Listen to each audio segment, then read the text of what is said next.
Sud Radio, parlons vrai chez Bourdin, 9h-10h, Jean-Jacques Bourdin. Le trafic de stupéfiants tue ceux qui trafiquent.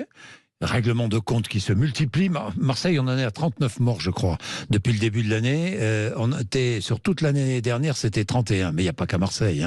Dans d'autres villes, on l'a vu à Nîmes, on l'a vu à Béziers, on le voit ailleurs. Il y a des victimes de ces trafics. Et je pose la question, et je ne suis pas le seul, de nombreux responsables politiques, mais aussi le public, les auditeurs, l'opinion publique, se demande si les consommateurs ne pourraient pas être plus sévèrement sanctionnés. Sont-ils co-responsables de l'amplification des trafics? Pour en parler avec nous, Evelyne Sirmarin, qui est magistrate honoraire, membre du bureau de la Ligue des droits de l'homme. Bonjour. Bonjour. Merci d'être avec nous. Et Reda Bellage, qui est porte-parole unité SGP Police Île-de-France. Bonjour. Bonjour. Merci d'être là tous les deux. Alors, d'abord, est-ce que le consommateur est co-responsable de la situation ? Moi, je pense qu'il y a un problème de santé publique, c'est-à-dire que le consommateur, comme celui qui consomme de l'alcool ou comme celui qui consomme du tabac, je pense que, bien sûr, c'est un produit qui est complètement illégal, bien sûr.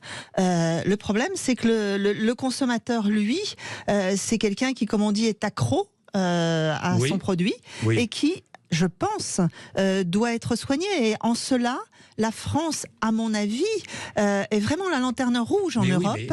Je finis. Il y a 12 pays en Europe qui ont légalisé la consommation des stupéfiants.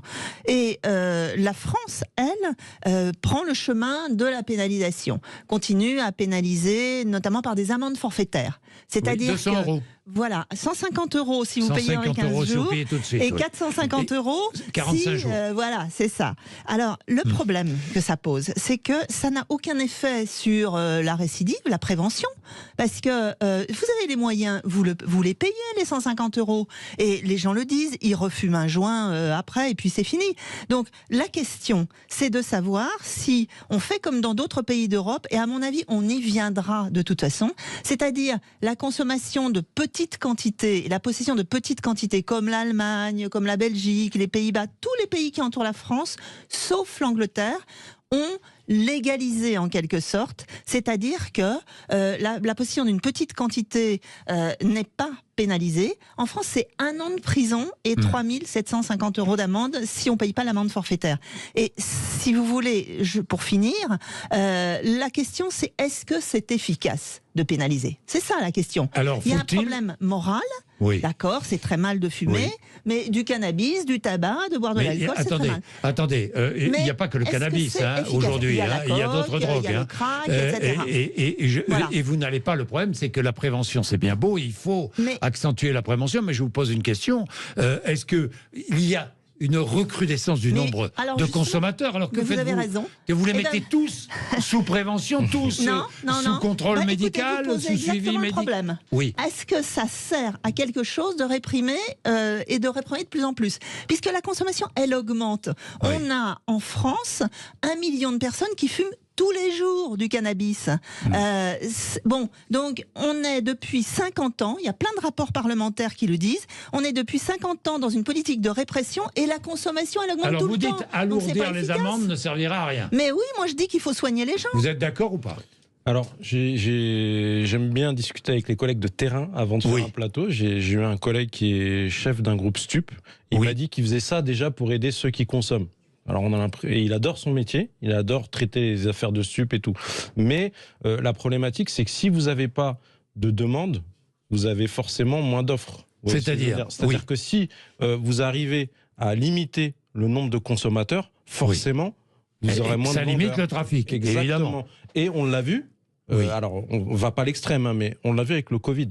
Avec le Covid, le prix au kilo de la résine de cannabis, il est passé, en moyenne, actuellement, il est à 2200, 2000 €.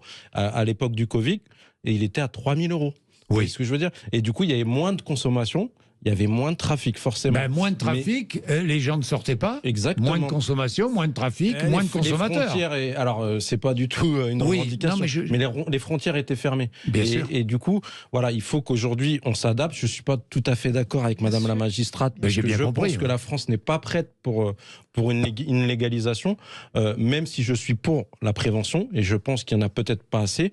Mais là, si on parle des homicides, c'est un problème sur la voie publique. Alors, est-ce qu'alourdir, moi la question que je repose, est-ce qu'alourdir les sanctions contre les consommateurs serait efficace ou pas? De mon point de vue, oui. Non, de mon point de vue, non. Un meilleur traitement, je pense que ce serait. C'est-à-dire, ça veut dire quoi, un meilleur traitement? C'est-à-dire que, par exemple, aujourd'hui, Madame la magistrate me contredira ou pas. Pas question d'alourdir les sanctions. En tout cas, pas légaliser, ça c'est sûr. Mais alourdir, ça changera pas grand-chose en fait. Ça changera rien. Ça changera pas grand-chose. Ce qui va changer, c'est si vous alourdissez, enfin si vous vous respectez, c'est-à-dire que quand vous interpellez un trafiquant de drogue, il prend une peine. Excusez-moi, Madame la magistrate, pas maximum, mais vraiment très élevée. Ne vous excusez pas. Une peine vraiment très élevée, ce que prévoit le code pénal. Là déjà, il y aurait une grosse différence. Vous voyez ce que je veux dire? C'est-à-dire sanctionner plus durement les trafiquants. Exactement, mais là on a un vrai problème, même si c'est pas vraiment dans le sujet, j'en ai parlé avec mon collègue, c'est les mineurs. C'est-à-dire qu'aujourd'hui les trafiquants ils utilisent beaucoup les mineurs, et les mineurs ils peuvent pas être poursuivis, ils sont poursuivis pénalement, mais c'est-à-dire que c'est très malheureux, c'est prévu, mais les sanctions sont plus difficiles. Voilà. Et ils utilisent de plus en plus les mineurs, et c'est ça la problématique. Oui, madame. Oui, en fait... Evelyne là, on confond le trafic et la consommation. Oui. Autant. Alors, je veux justement qu'on travaille sur la consommation, qu'on réfléchisse sur la consommation. Je sais bien, mais si vous voulez, les trafiquants, c'est une chose. Ils sont réprimés par les tribunaux. On est d'accord, on n'est pas d'accord avec les peines. C'est toujours des peines d'emprisonnement, souvent des peines d'emprisonnement fermes quand on a un trafic. C'est autre chose. Et là, la justice sanctionne les trafiquants. Le problème, c'est que sur les efforts, l'énergie qu'on consacre à la lutte contre la toxicomanie et contre le trafic. Beaucoup de moyens sont consacrés à la répression des consommateurs. Et un certain nombre de personnes, je pense notamment des parlementaires, on a un rapport Houillon par exemple, qui nous disait en 2020 que Monsieur Houillon est un député Les Républicains. On a un autre rapport en 2021 avec un député Renaissance et un député Les Républicains également. Bref, tous les rapports parlementaires, y compris les personnes classées à droite, nous disent que ce qu'il faut en réalité, c'est mettre le maximum de moyens sur le trafic, parce que c'est là qu'il y a un enrichissement considérable. Vous savez, non, le mais trafic... les deux... Et comment fait-on? Alors, comment fait-on pour faire baisser la consommation? La consommation, c'est un problème de santé publique. C'est-à-dire qu'il y a beaucoup il y a un certain temps, oui, mais justement, vous voyez bien que la répression n'est pas efficace. Il y a un certain temps, il y avait quand même des injonctions thérapeutiques. On traitait les consommateurs, si vous voulez, pas uniquement par l'aspect financier. Maintenant, le consommateur, il paye une amende forfaitaire ou il la paye pas, mais de toute façon, il va être essentiellement sanctionné du point de vue financier.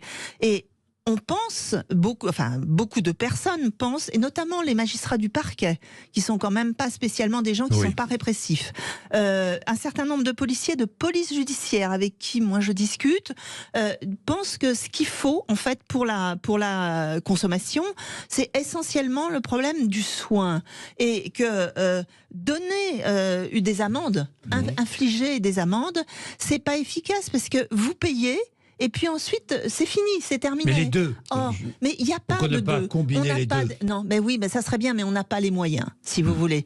Tout l'argent qui est mais l'argent dépensé... des amendes pourrait servir à la prévention. Alors, les amendes sont très mal recouvrées. Ça, faut que vous sachiez ça. Elles sont très mal recouvrées. Très mal, parce qu'elles sont recouvrées à un taux à peine de 35%.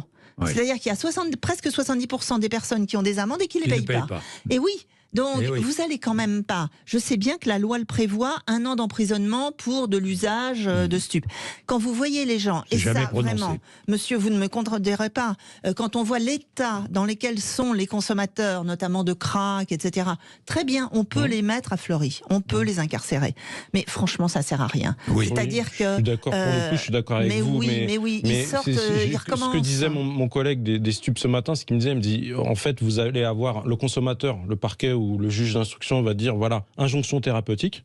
Mais après, derrière, il n'y a pas de réel pas de suivi. Il n'y a pas de Exactement. service. Et derrière, aujourd'hui, que ce soit la police ou les grands frères, ou voilà, c'est un problème sociétal. C'est-à-dire qu'aujourd'hui, il n'y a pas de prévention. On ne va pas dans les collèges pour dire voilà, ça c'est pas bon, ça c'est pas bon. Montrer des photos d'un toxico. J'expliquais à Madame la magistrate avant l'émission que moi j'ai vu un gars qui prend du crack. Il me disait je prends quand je prenais de l'héro, j'ai mon Subutex, tout va bien. Par contre le crack, le gars il cambriolait sa propre grand-mère une fois par semaine. Et il disait le crack, j'y arrive pas. Et moi c'est ce qui me fait peur. Quand on parlait de la légalisation, je pense pas que ce soit bon parce que derrière, les trafiquants, ils vont, au lieu de se mettre de vendre de cannabis, ils vont vendre des drogues plus dures. Ils vont vendre, et voilà. Et aujourd'hui, ils ont les outils. C'est le risque. Ces trafiquants-là, ils sont très, très, très bien organisés. On l'a vu ces derniers temps. Évidemment. Et avec les messageries cryptées, ils font des spots publicitaires. Et malheureusement, les jeunes, parce qu'il y a aussi un problème d'éducation, ils peuvent vite tomber dans les drogues dures. 9h45, 10h moins le quart. À tout de suite, on continue après la pub. Sud Radio, parlons vrai chez Bourdin, 9h-10h, Jean-Jacques Bourdin. Bien, et vous me confirmez, Reda Bellage, nouvel homicide à Marseille dans la nuit. Là, cette nuit, oui. Je parlais de l'homicide d'hier, mais cette nuit, il y en a eu encore un. Encore un, tué par balle. C'est un sujet qui est très médiatisé. Des Nico Coulier. Exactement. Et sujet médiatisé, c'est-à-dire que les gars, ils se disent, bon, là, on va faire un peu profil bas. Non. Je vous dis, les enjeux, ils sont tellement importants, les guerres de territoire, et c'est une lutte qui est très difficile pour nous, parce que dès que vous démantelez, vous vous en prenez à un point stup, l'autre réseau en profite, les autres j'ai trafiquants l'impression, en profitent. En écoutant tant d'intervenants sur cette question de la consommation, du trafic, j'ai l'impression que personne n'a la bonne réponse. Non, mais je vous jure, je me mets à la place de l'opinion publique qui se dit, mais parce que même les politiques disent tout, un peu n'importe quoi, sans savoir exactement, personne qui a la réponse. Alors comment responsabiliser les consommateurs ? Mais le problème, c'est que c'est une économie parallèle et une économie importante. Oui. Donc vous dites, quand vous dites oui, on va légaliser sur le cannabis, ça se reportera sur autre chose, sur d'autres drogues, médicaments, etc. Oui, c'est vrai, on peut pas le nier. Maintenant, la question, c'est que la frontière entre le légal et illégal dans la consommation, il y en a plus. Qu'on le veuille ou non, entre 15 ans et on va dire 50 ans, dans ces générations-là, quand on fait la fête, on fume des joints. Donc ça, vous n'empêcherez pas, c'est un phénomène de société. Et c'est pour ça qu'il y a 12 pays européens qui ont légalisé purement la consommation de cannabis pour essayer de mettre l'argent disponible sur la lutte contre le trafic, parce que c'est ça qui est important, poursuivre Est-ce que les ça a fait trafiquants. baisser les trafics ? Mais évidemment, bien sûr que à partir du moment où vous avez, en Uruguay ou dans d'autres pays, la possibilité, dans d'autres États, des États-Unis, etc., la possibilité que ce soit un monopole de l'État, comme le tabac, comme l'alcool, le fait que on puisse produire au niveau de l'État, notamment du cannabis, et ensuite contrôler la vente. Et surtout, renforcer la police judiciaire. On a un gouvernement qui, en début 2003, a démantelé l'organisation de la police judiciaire. C'est pas le gouvernement actuel, je ne veux pas le défendre. Je me suis trompée, en 2023. Ah bon, d'accord. Pardonnez-moi. C'est la LOPMI, une loi qui fait que la police judiciaire est en quelque sorte intégrée à la police de voie publique, etc., sous l'autorité du directeur départemental de la police. Et ça, les policiers l'ont dénoncé.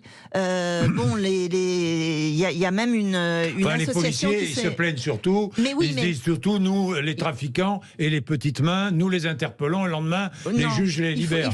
J'entends ça sans arrêt. Il faut renforcer la police judiciaire. Vous entendez, c'est pas vrai. Alors, je suis d'accord avec vous, M. Bourdin, mais je suis d'accord avec Madame la magistrate aussi. Je pense qu'il faut cette réforme, elle n'était pas spécialement bénéfique. Non. Je parlais encore avec mon collègue des stupes ce matin. Il me dit, on a fait un gars avec une plaquette. Derrière, on a interpellé 6 individus en go fast, en flag. Mais par contre, c'est 8 mois d'enquête. 8 mois d'enquête, il faut avoir des effectifs pour les bien faire. sûr. Et Oui. ça, c'est compliqué. Donc, il faut avoir un apport en effectifs sur le terrain pour la visibilité, parce que c'est clair, si on est dans toutes les cités, en police de proximité, comme on le faisait avant, dans les années 2000, et ben, les vendeurs et les acheteurs, ils viennent pas acheter. Les vendeurs, ils ont du mal à vendre aussi.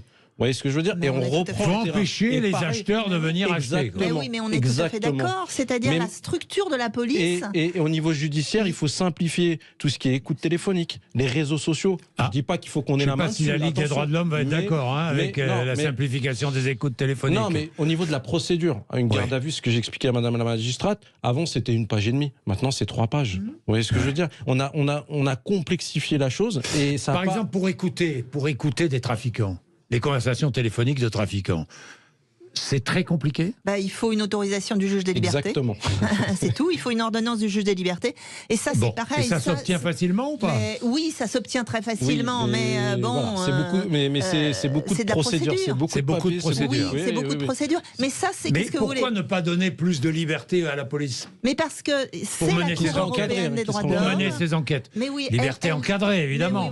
Mais ça, c'est parce que on est dans une structure européenne qui fait que faut préserver aussi les libertés. Qu'est-ce que vous voulez? Si vous commencez à pouvoir être écouté, mais évidemment, bien sûr. Évidemment. Non, mais bien sûr. Mais si vous commencez à pouvoir écouter une personne sans autorisation d'un juge, c'est toute notre procédure, c'est tout notre système judiciaire qui tombe, quoi. Et ça, c'est vraiment pas possible. Les policiers le demandent. Oui, les policiers. Non, ils ne demandent pas ça. Ils demandent que tout soit simplifié. Par exemple, vous êtes sur Paris, vous faites un gars avec de certains endroits dans Paris, vous faites un gars avec 2-3 barrettes, vous avez un pré-formulaire à remplir. Donc vous pouvez interpeller, vous faites un gars, dans la journée. Vous interpellez, attends, soyons concrets, vous interpellez un revendeur avec 2 barrettes, 3 barrettes. Déjà, faut pouvoir arriver à prouver que c'est un revendeur. Oui, donc au début, il va tout de suite vous dire, oui, moi c'est pour mon usage personnel. Donc déjà, d'après ces dires, vous êtes obligé de le traiter en usage et pas du tout en trafic. En usage, donc une amende. Donc non, ça c'est l'arbitrage du policier. Attention, ça c'est important. C'est-à-dire que le policier, il peut décider soit de faire une amende forfaitaire délictuelle, soit de le traiter en délictuel. Mais à Paris, par exemple, dans certains endroits de Paris, on a une procédure simplifiée, ce qui est bien, parce que vous avez beaucoup plus de consommateurs. Mais en banlieue, par exemple, vous avez une procédure. Donc déjà, faut que le collègue fasse un procès-verbal d'interpellation. Faut qu'il fasse tel nombre de pages. Ça veut dire qu'il va rester au commissariat.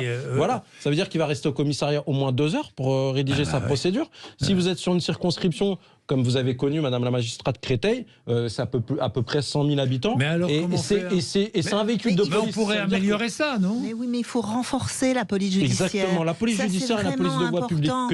Que les BAC fassent du boulot de BAC, que les brigades territoriales de contact fassent de contact avec les commerçants, les gens qui ont droit à un service public, même dans les quartiers, et que les collègues de la police secours arrêtent d'aller faire des gardes d'hôpital qui ne sont pas le boulot de... On l'a vu avec l'affaire Palmade, on monopolisait un véhicule, 130 000 habitants, on mobilisait un véhicule avec 4 fonctionnaires pour Pierre Palmade parce qu'il était à l'hôpital. J'ai rien contre lui. Mais l'hôpital du KB, les policiers, c'est pas une mission de police, c'est des gens qui sont mis à la disposition, excusez-moi Madame la magistrate, mais de la justice. C'est pas aux policiers de surveiller ces gens-là. Bien sûr. Nous, on a du boulot sur le terrain, et là où c'est compliqué, là où le policier n'arrive plus à trouver sa place, c'est que dans les médias, que ce soit sur les manifestations, que ce soit sur le trafic de stupes, que ce soit sur la prévention, la répression, c'est toujours nous qui sommes les premiers.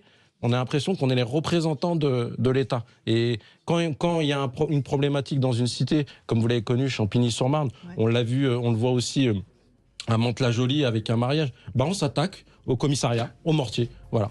Bien, merci à tous les deux. Nous n'allons pas résoudre le problème ici. Mais enfin, c'est bien d'en parler et c'est bien d'y réfléchir. Parce que qui a la solution? Pour l'instant, il n'y a pas une solution d'ailleurs. Tout ce que j'entends, les responsables politiques de tous bords qui nous avancent des solutions, il n'y a pas une solution. C'est tout un ensemble de réflexions qu'il faut conduire. Bien, merci beaucoup. Merci. 9h56, vous êtes sur Sud Radio. Merci de nous avoir suivis ce matin, comme tous les matins, 8h30, 10h. Alors, je vous annonce que lundi matin, je serai là et à 8h30, mon invité sera la ministre des Sports. Ce sera très intéressant parce qu'il y a beaucoup de sujets d'actualité avec elle, évidemment, et notamment, et évidemment, le début très prochain, dans une semaine maintenant, de la Coupe du Monde de rugby. Vous savez que Sud Radio est la radio du rugby et nous allons consacrer des heures et des heures d'antenne à cette Coupe du Monde de rugby. Premier match France All Black dans 8 jours. Après les infos, Valérie Expert et Gilles Gansman recevront le comédien Michel Faux dans Sud Radio Média. Merci, 9h57.